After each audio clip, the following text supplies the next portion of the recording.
The state of Israel is about to replace the United States as the ruling state in the world. When Israel takes over from the United States with that big war which is about to take place, and the American economy collapses and the US dollar collapses and all the paper money in the world collapses, and this is going to be my lecture next Wednesday, inshallah, on Islam and the international monetary system, please come to it, then we see that transfer of power. Israel takes control of the oil, for example, of the Middle East. When Israel becomes the ruling state in the world, then the Jews will say, the golden age has come again. The prophecy is being fulfilled. But they're being deceived in the grandest and most magnificent deception mankind has ever witnessed. No, this is not the golden age. You've been deceived by Al-Masih al-Dajjal. Israel will rule the world for a day which is like a week. If you disagree with me, you say, we never heard this before. Our sheikhs who taught us Islam, they never talked about this, so you must be wrong. My response is wait and see. That's all. I don't have to say anything more than that. How long will a day which is like a week last? How long? How long will Israel rule the world? And what will be our predicament during that time? This is what I spoke about last night. You cannot establish Islam at the macro level, so go ahead and establish at the micro level. The jihad is already in force to liberate the Holy Land. No one can stop that jihad. No one can stop it. The jihad is already in force to liberate the territory from where the army will come, from Khorasan. No one can stop that jihad. When you see that army coming from Khorasan, the Prophet said, go and join that army, even if you have to crawl over ice. Because no one will be able to stop that army until it reaches Jerusalem.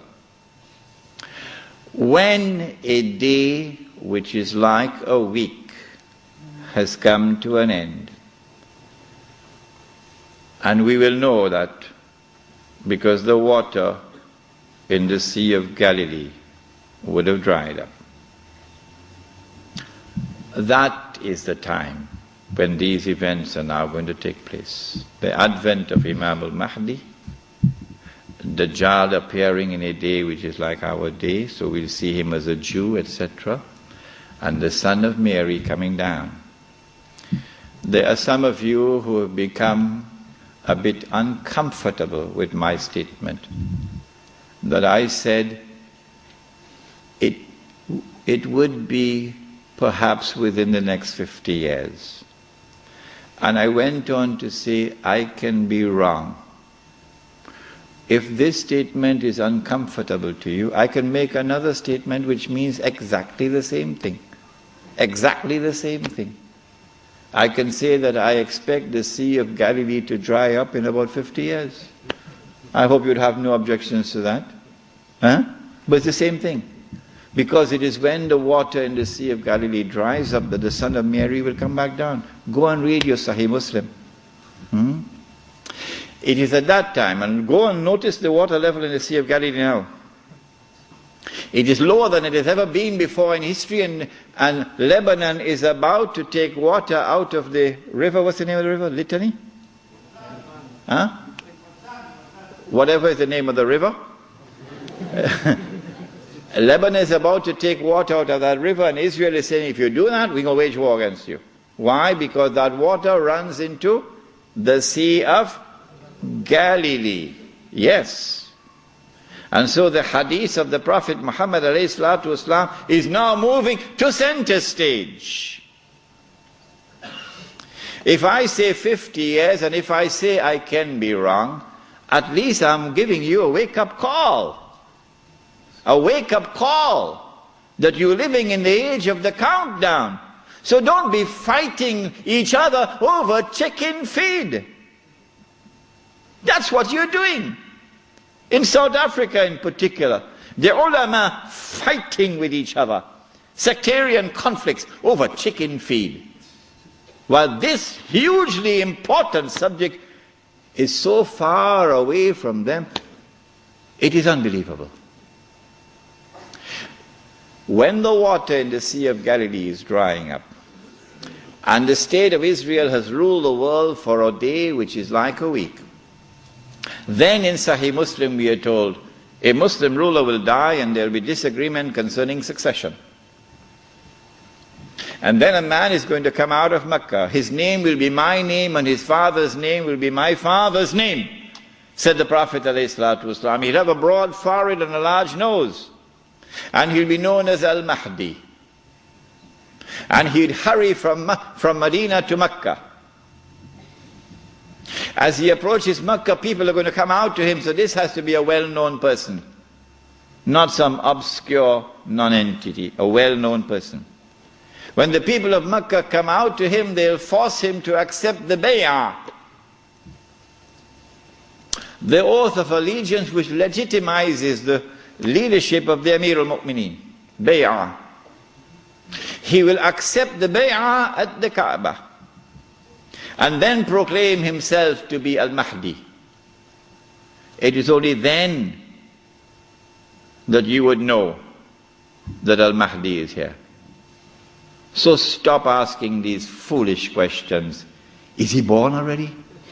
Is he in Lebanon? Or maybe in Indonesia? That's foolishness. Al-Mahdi cannot emerge until Israel has become the ruling state in the world. Al-Mahdi cannot emerge until Dajjal has completed his mission. Al-Mahdi cannot emerge until this state of Israel has ruled the world for a day which is like a week. Al-Mahdi cannot emerge until the water has dried in the Sea of Galilee. So stop these foolish questions. He proclaims himself to be the Mahdi. There are going to be eclipses of the sun and the moon that month. But there have been eclipses of the sun and the moon in the past. But after he proclaims himself Al-Mahdi, he's going to be attacked from an army, with an army from Sham. That army comes down to the south, and armies are under the control of governments. And when that army is between Medina and Mecca going down south, the earth is going to open and swallow that army. That is the sign of all signs. Beyond a shadow of a doubt, validating the claim of this man that he is the Mahdi. But Mecca has never been a Shia city. Never. And Mecca will not be a Shia city at that time. And Mecca will not come out to give allegiance to a Shia. And so you have to be living on the moon to believe that the Mahdi is going to be Shia. We do not say this to embarrass the Shia, or to be uncharitable to them, or to hurt their feelings in any way. This is just factual analysis. When the earth opens and swallows that army, then on that day, those from the world of the Shia who accept him as the Mahdi and follow him are our brothers in faith. And shoulder to shoulder we'll fight to liberate the Holy Land. But those from the Shia, and we anticipate that there will be those, who will now reject him as the Mahdi because he is not Shia. You're not our brothers in faith. And you will not fight with us shoulder to liberate the Holy Land. When the army is swallowed, then the Mahdi is going to be attacked by another army, and this is now an army of the Quraysh, an army of the Kalb. And remember that armies are under the control of governments. The Mahdi will defeat this army. And when an army is defeated, that is the end of Saudi Arabia. Goodbye to bad rubbish. Goodbye to bad rubbish. Let it be recorded in my book tonight. Let it be recorded in your book tonight. Goodbye to bad rubbish. The most monstrous betrayal of Islam ever committed in history, committed by those who control that state.